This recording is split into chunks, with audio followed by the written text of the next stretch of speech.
The four rooms of change is at the heart of how we think about change at Centre SHJ and how we help our clients to drive change in their organisations.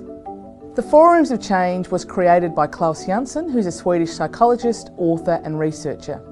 It recognises the presence of two ways of thinking about yourself, life and society. I've been working in the change space for 15 years, both here and at McKinsey, and I've never found a change theory that is both as compelling and practical as Klaus's four rooms of change.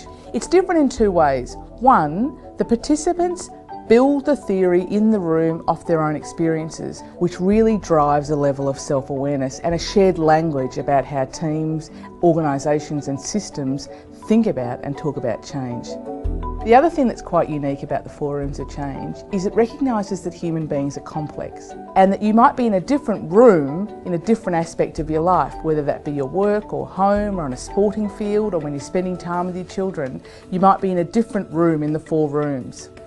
So it's not only about the experience of the four rooms, which Klaus describes as contentment, self-censorship and denial, confusion and conflict, and inspiration and renewal, but it's also the way in which you as an individual and organisations travel through those rooms. And that might be in minutes, in hours, in days, in a lifetime for different areas of your life. One of the most compelling things that I've found about the four rooms of change is this element that Klaus describes as the 0 point of confusion. It's a point in one of the rooms, in the third room, confusion and conflict, which Klaus describes as a moment of sweet surrender. And it's a moment when an individual lets go of an old worldview or an old way of thinking about things to move forward into inspiration, to move forward into a new way of thinking, a new way of looking at life. And it's a really powerful aha moment for people and individuals when they suddenly realise they've been holding on to an old view. It might be life was better in this organisation when I had Mary as my manager, or life was better when this individual was a principal, etc.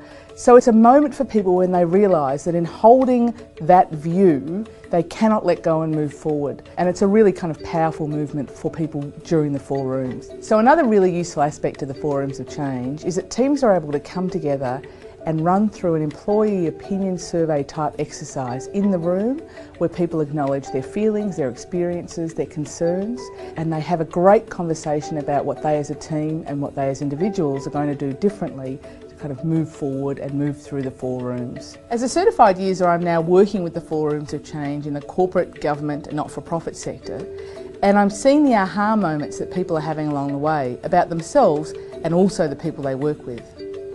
We're using the four rooms of change to develop strategies that really move people and shift behaviours, attitudes and systems.